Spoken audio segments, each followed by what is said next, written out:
The search for Germaine Austin Charlo continued today in the Missoula area. This is a 23-year-old mother of two. We get a missing person advisory probably maybe a couple times a month, and 98% of those people who are reported missing are going to be found or their case is resolved. It is unusual just to have somebody vanish. Germaine Charlo was 23 years old when she vanished on June 16, 2018. She was very active on social media. Hi, for those of you who don't know me, I'm Germaine. This is now going to be my blog about me and whatever I do. She posted about everything. None of this is scripted, it's all real. I don't like fake Like food, makeup.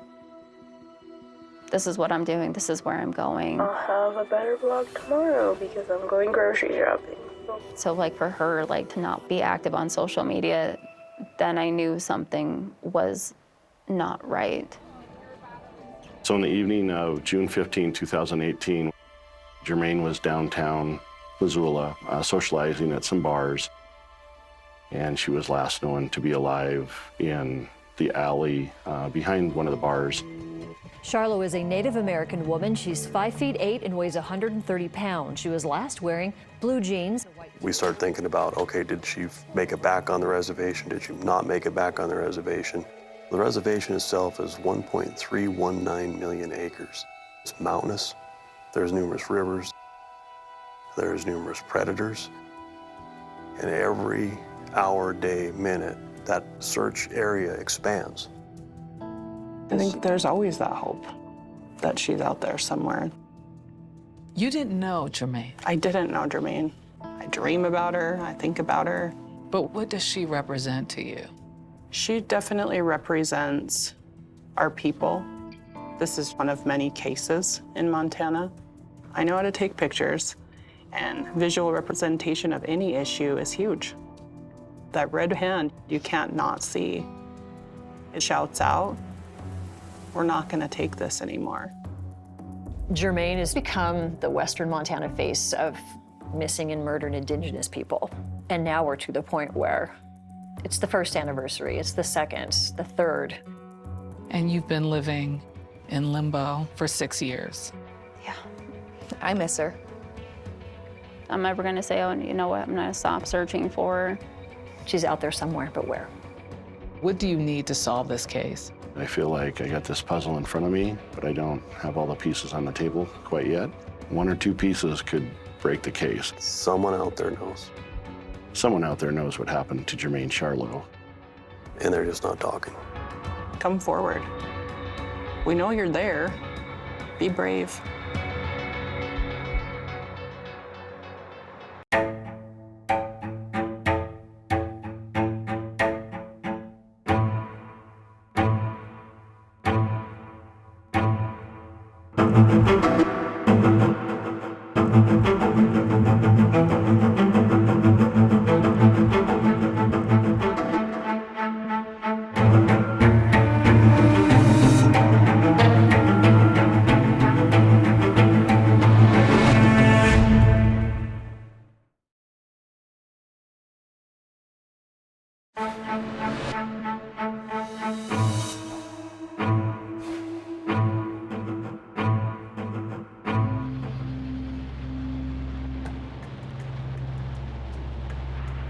On Highway 93, en route to Missoula, it's hard to miss this billboard and Germaine Charlo's haunting gaze. When I see that billboard, I'm frustrated. Missoula Police Detective Guy Baker has been searching for Germaine for more than 6 years. We've just time and time again come up empty-handed. These are the last known images of Germaine Charlo. They were captured on surveillance video on Friday, June 15, 2018, in downtown Missoula. There's Germaine chatting with people outside a bar called the Badlander. A little before midnight, Germaine walks away from the camera, a man by her side, and disappears into the night.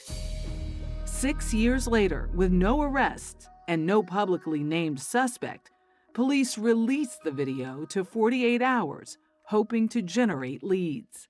Someone out there knows what happened to Germaine Charlo. Germaine walks out of view, so maybe somebody saw something that has never thought about contacting us. So if anybody has any information about that night or any aspect of this investigation, I encourage them to call me. For Germaine's aunts, Danny Matt and Belinda Morja, this painful ordeal began on Saturday, June 16, 2018, with a call from Germaine's grandmother. She was very close with my mom. My mom's actually the one who had called me and said, "Have you heard from Germaine?" And I said, "No." Why, hello, I'm back. The family says Germaine never went anywhere without her phone, so it would be unusual for her not to text or call. They knew she had been in Missoula. So I kept calling her. And when she didn't answer her phone, Danny had a feeling something wasn't right. We'd called the hospitals, to the shelters, anywhere we could think of, just because it was not natural for her to not talk to my mother like she did on a daily basis. She disappeared without a trace. Nothing. The family was sick with worry.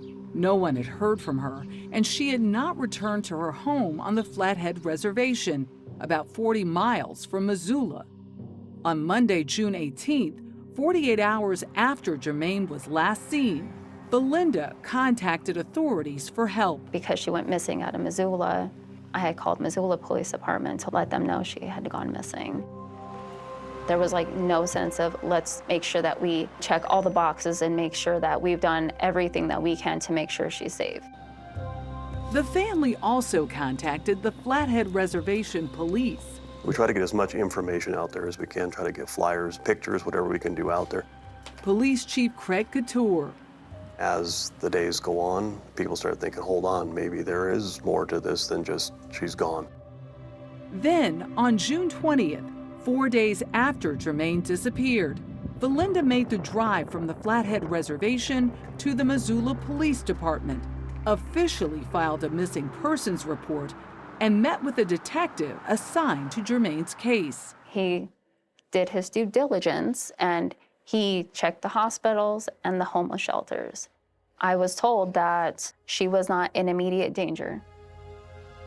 Belinda knew in her heart Germaine was in immediate danger. Frightened and frustrated, the family reached out again. Thank you so much for being here today. Volunteer searches were organized. I've been on a couple of the searches. Describe them to me. They're heartbreaking. Jen Murphy is an educator living in Montana. Every little step that you take, it's a grid search, so you can't be any farther than an arm's length apart so that you don't miss anything. Yep, you come upon anything that looks out of place. So grid searching a mountain with trees that are right next to each other is almost impossible. During one of those searches, she met Belinda. How would you describe your bond with Belinda? She's like a sister to me now. So her pain is your pain? Absolutely. Mm-hmm. They're continuing to investigate the disappearance of 23-year-old Germaine Charlo. Here is another look at her right now. If you have any information on her disappearance. After Germaine had been missing for about 10 days, Detective Guy Baker, who'd just come back from vacation, volunteered to take over the case. Is it unusual for someone to go missing in Missoula? No. I think we have sometimes multiple people per week. 97, 98% statewide reported missing people are found. So it's that 2% that are the difficult ones. Baker was concerned Germaine's case was among that difficult 2%. Then in mid-July, 1 month after her disappearance, there seemed to be a new and disturbing development. Missoula police are concerned that a missing Dixon woman might be held somewhere against her will tonight. They're continuing to investigate the disappearance of 23-year-old Germaine Charlo, who also goes by the name Liz. We had some information early on that there might have been some people in Missoula from out of state that were trying to buy a girl, and I was thinking there was a connection there. There are thousands of rural areas and miles to go across this state. And there are people who are extremely vulnerable. Missoula County Deputy Attorney Brittany Williams. Human trafficking is a huge problem nationwide, but how does it differ in Montana?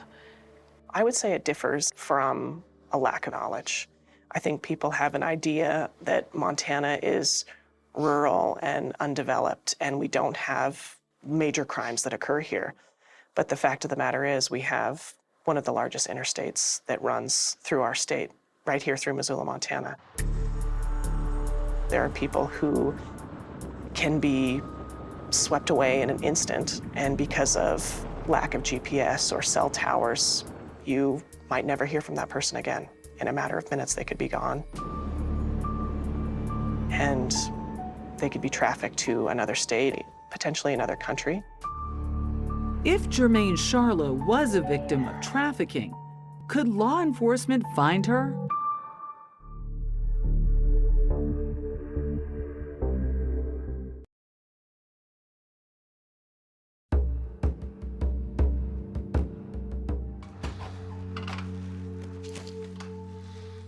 While Detective Baker was investigating the possibility Germaine Charlo may have been a victim of sex trafficking, her family was desperately trying to get her back home. We called her phone, it seems like a million times over. Tried to Facebook, FaceTime.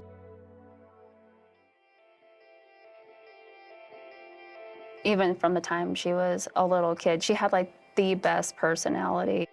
She's very outgoing. Beautiful, resilient, animal lover. Oh gosh, the list of pets she had is... I think she had like a flying squirrel or something. And then a pig. She had 2 pigs. She's very outdoorsy. She'd always loved to be by the river and fishing. Valinda was only 10 when her niece Germaine was born. Soon, they were as close as sisters. When she was born, I didn't like her at all. I was the baby of the family, and she stole my thunder. And then one day, my grandma was cooking, and Germaine, she needed to be fed, and my grandma's like, hold this baby. I was like, I remember like looking at her, I was like, all right, you're not that bad. And then from that day on, she was my baby. She was my baby sister. Germaine was creative and imaginative.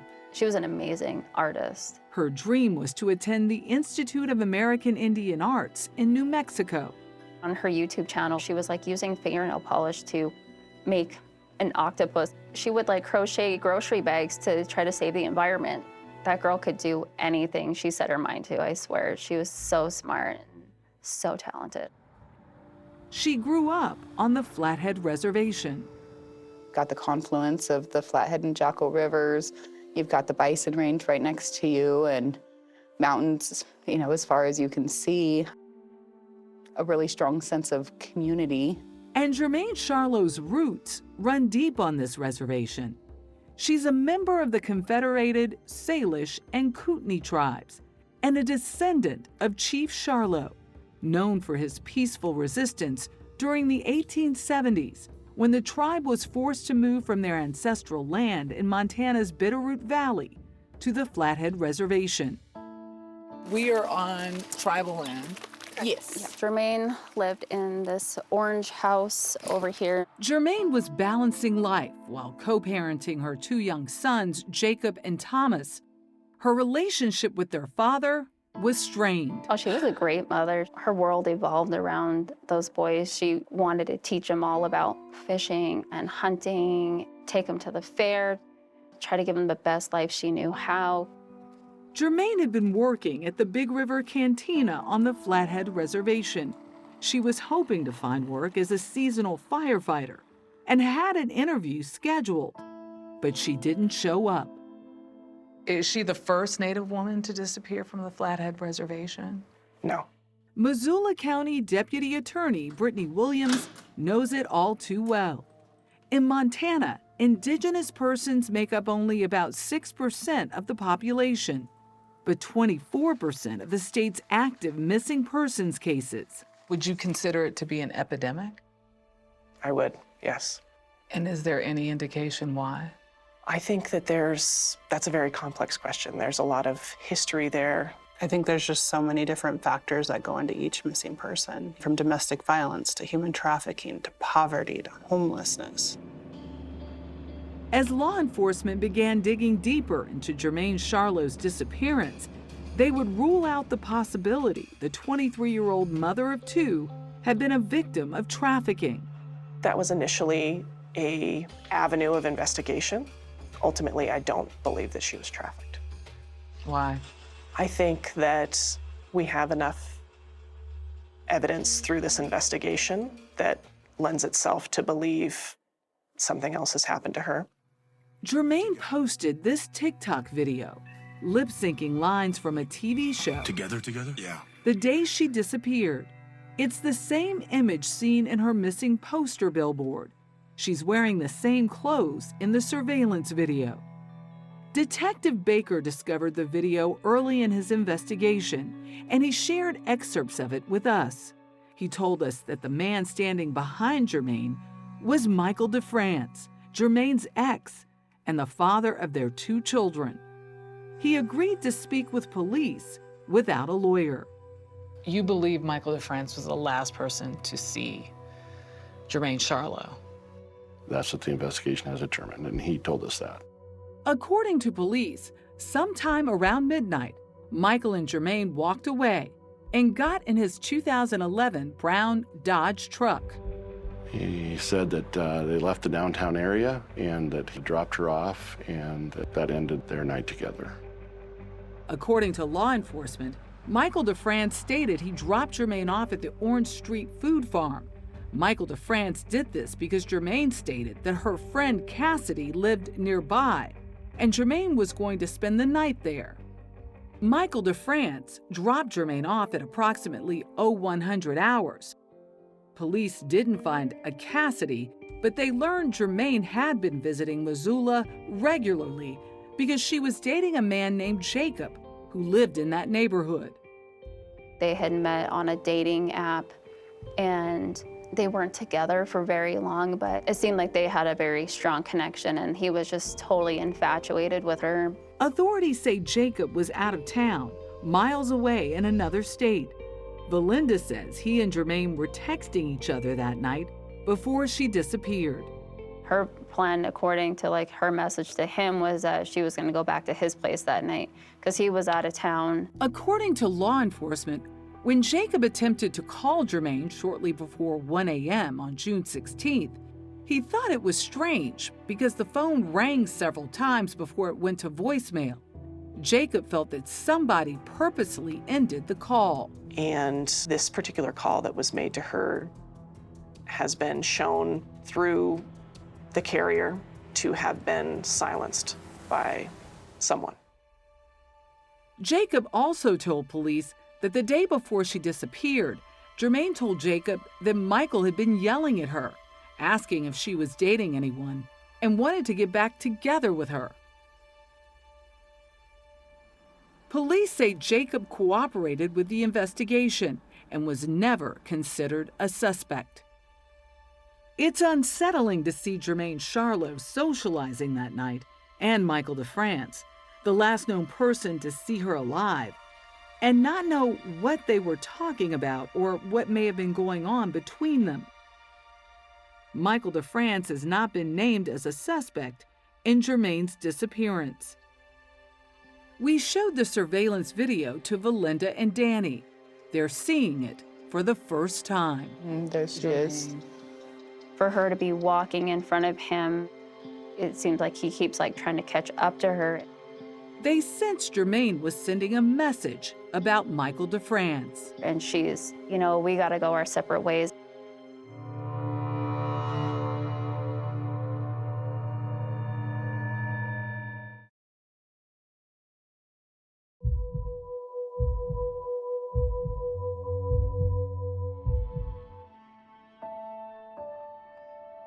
Germaine Charlo never went anywhere without her phone, so it was crucial for investigators to find it. We got cell phone data linked to Germaine's cell phone that indicated it was active on the night she disappeared, and it was active multiple times, primarily between the hours of 2 a.m. and up until just about 10 a.m. on the 16th of June. And where was the phone? So the phone's never been recovered, so we don't know where the phone was, but judging by the information we got from the tower, it was most definitely north of Missoula, and it was in the area of Evero Hill. Evero Hill is on the Flathead Reservation. It's a rugged area with lots of trees and wildlife, and it's a place Michael DeFrance knows well. He lives specifically up on the Evero Hill area. He was the last person to be with Germaine Charlo before her life as we know it came to a standstill. Searches have been conducted on Evero Hill, but Germaine was not found. There's always that hope that she's out there somewhere. Germaine's family came up with the idea to put her missing poster on a billboard. Jen Murphy expanded the family's mission to include more missing Indigenous women. I currently am doing a project with billboards throughout Montana and throughout the United States. I try to have billboards as close to our reservations as possible, trying to make sure that, speaking to the perpetrators too, like, we see you. The investigation into Germaine's disappearance is just one of many cases of missing and murdered Indigenous women, known as MMIW. In 2019, the Justice Department created a task force to investigate cases of missing and murdered Indigenous people around the country.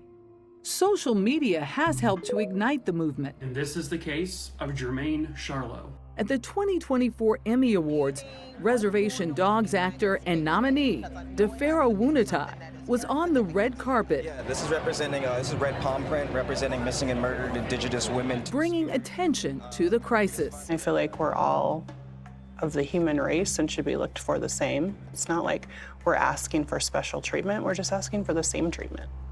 We're not gonna stop looking for our people. We're not.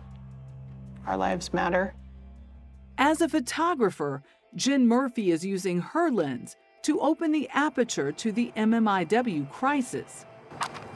This photo shoot with Vina Littleow was in the same alley where Germaine was last seen. It starts out with praying and trying to set yourself right. We offer a moment of silence and a space for our sisters. To painting on the paint. Just relax your hand, okay? And just put your hand just straight down. What does the red hand mean? The red handprint really symbolizes our people being silenced, how we have always been looked at differently, and that our people have not been heard in the same way that other people are. That's a harsh reality, and it has been since the beginning of time, since colonization. Germaine's family can't help but wonder about how her case was treated in those critical early days in the investigation. When I reported her missing, there was no sense of urgency. I don't know if it's because she's over 18 or because she was drinking or the fact that she was Native American. Lead Detective Guy Baker can't speak to those first days of the investigation. Remember, he didn't get the case until 10 days after Germaine disappeared. But he's well aware that some missing persons cases do get more attention than others. You know, just look at our national media.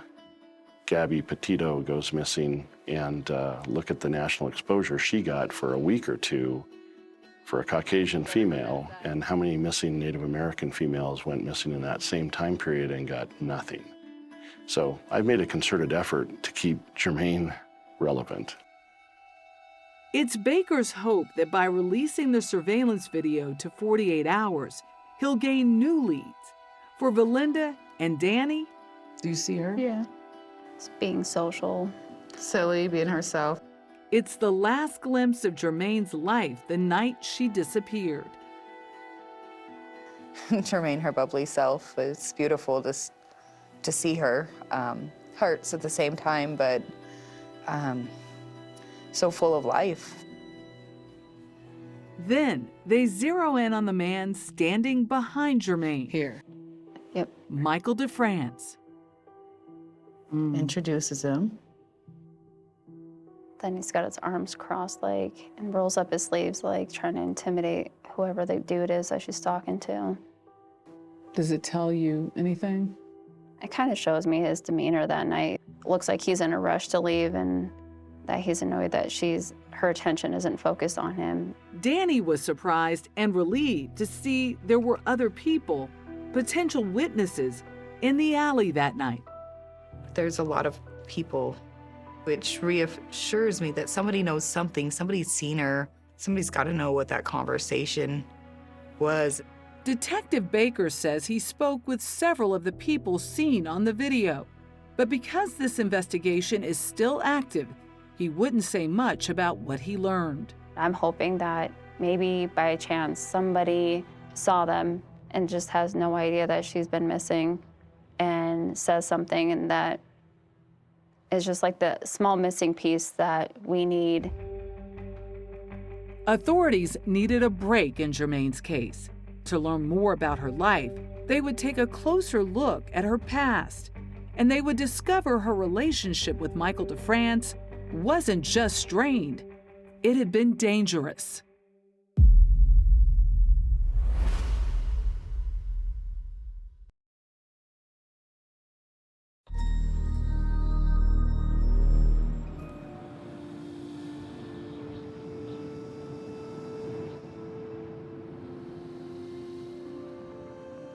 While authorities did not name Michael DeFrance as a suspect in Germaine's disappearance, they did want to learn more about the couple's relationship.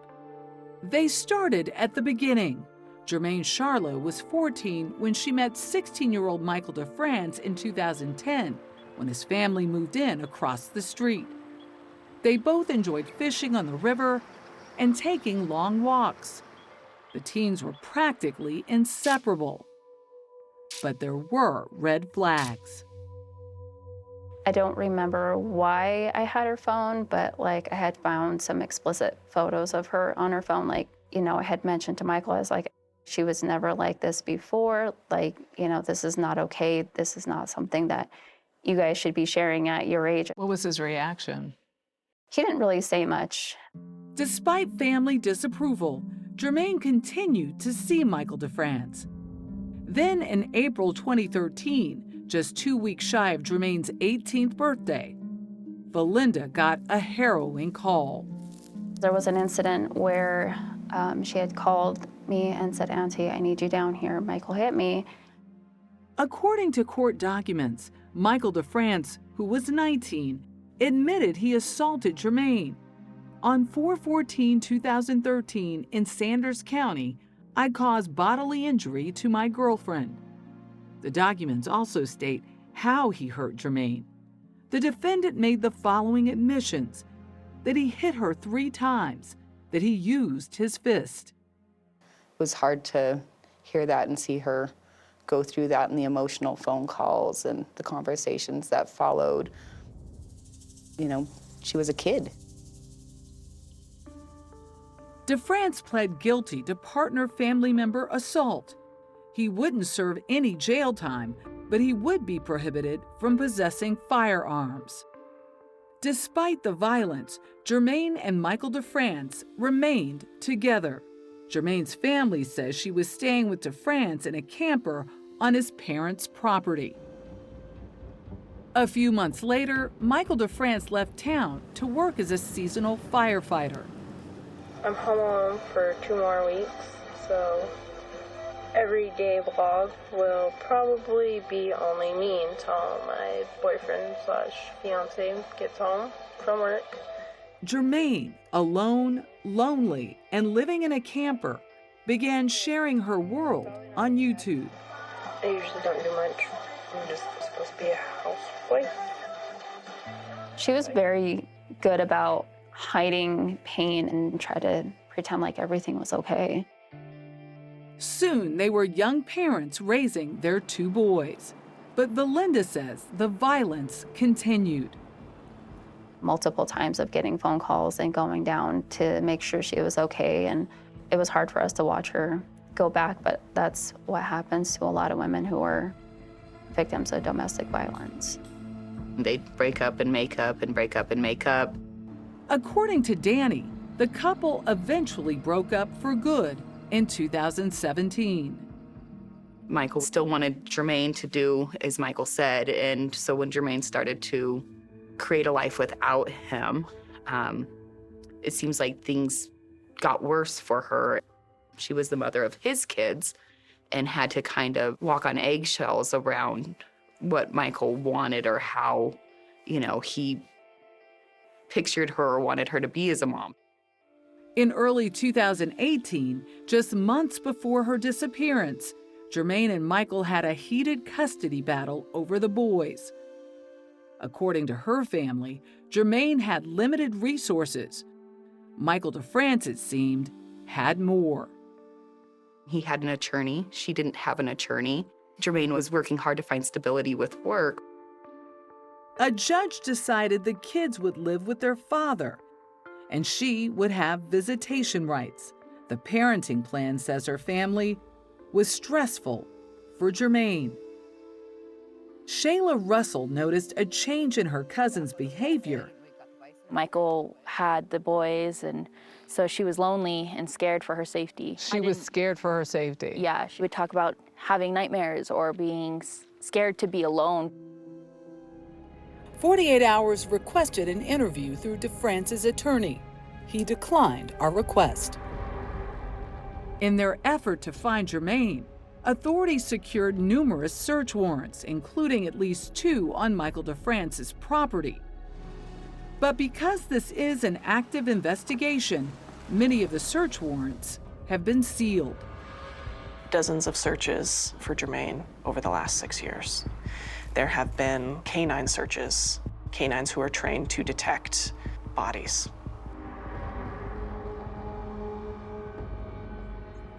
Every place that we've searched has not yielded the evidence that would give us the answer. What do you think happened to her? And why? All I can say without compromising the investigation is that I think Germaine's disappearance is a result of a criminal action, and somebody knows what happened to Germaine, and we need their assistance. Somebody knows something. Something that always baffled Baker is what happened to Germaine's cell phone. Turns out, Michael DeFrance provided an answer.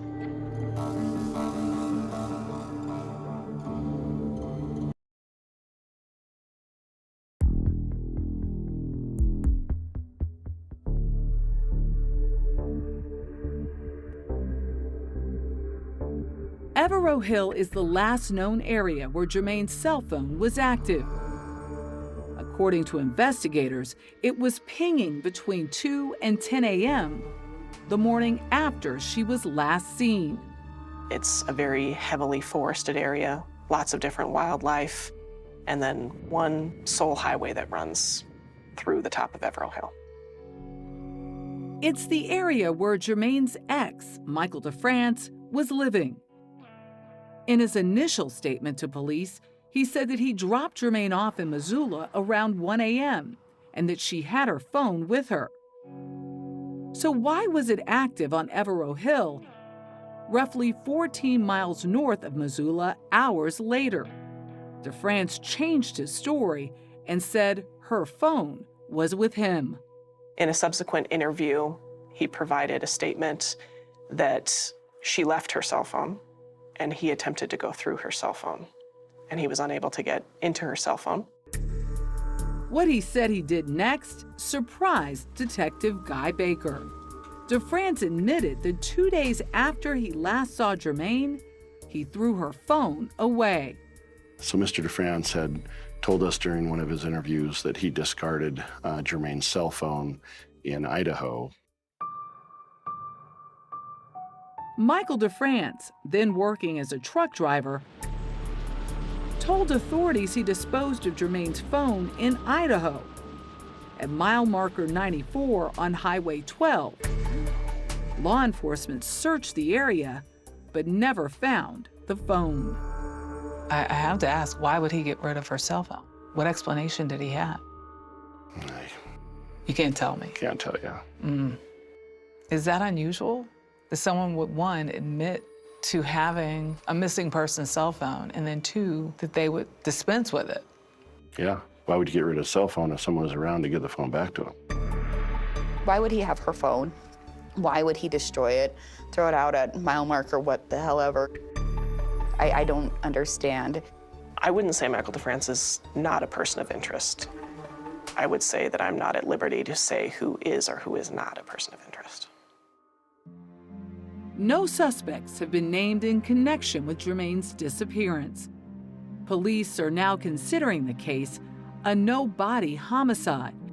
But without a body, prosecuting a homicide is a challenge.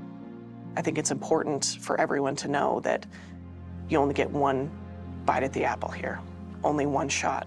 And so I want to gather as much information to ensure a successful prosecution should we meet that crossroad. It's my belief that we are close to moving forward in this case. Moving forward meaning filing charges against a suspect. If it ultimately is determined that this is criminal means, absolutely. Germaine and her family deserve answers, and it is my hope that someone comes forward, provides us some new lead that can lead to justice. I have my cell phone on that billboard, not just the police department's main number, because I want someone to call me because I want the information. The billboard's location was important to Danny and Valinda. It looks out toward the reservation and Evero Hill, where Michael DeFrance was living with Germaine's two sons. I know that Michael would probably have to take that route to come to Missoula, and I thought, well, the boys might not be able to see her in person, but that picture will be there, and Jacob and Thomas could see their mother every time they drove by there. I hope throughout these years that Thomas and Jacob haven't forgot who their mother is, and I hope they know that she loves them very much. In Missoula, there's a different billboard, this one showing Valinda's face.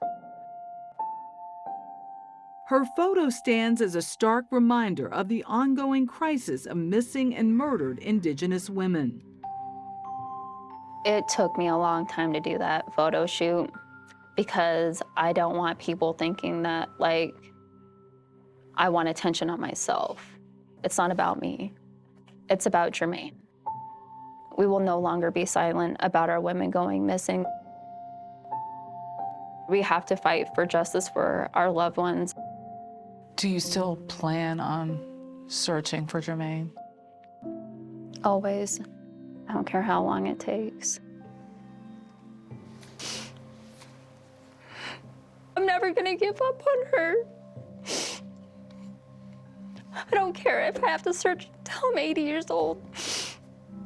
If this case is never solved and I retire, it's not going away in my mind. That'll be one of those things that will be with me until the day I die. That weighs on us. That weighs on our tribal council. Everyone here thinks about it. 6 winters have passed since Germaine disappeared. Today is Germaine Charlot's birthday. Danny and Valinda no longer believe she is alive. So I have a gift of when my family makes it to the other side. When my grandma passed away, she came and told me she made it. When my grandpa passed away, he told me he made it. And I had this dream, and Germaine was there, and she's like, I just wanted to tell you I found Grandma and Grandpa, and I'm fine. And she gave me a hug, and she turned to walk away.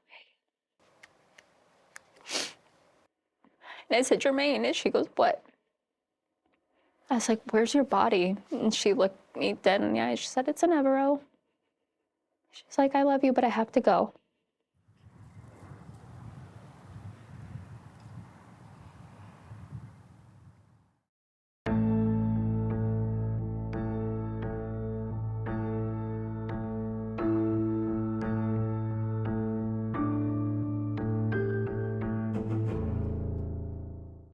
can only describe it as evil, something horrible. From 48 Hours, this is Trained to Kill, the dog trainer, the heiress, and the bodyguard. He couldn't control his obsession. Who was the hunter and who was the hunted? Follow and listen on the free Odyssey app or wherever you get your podcasts.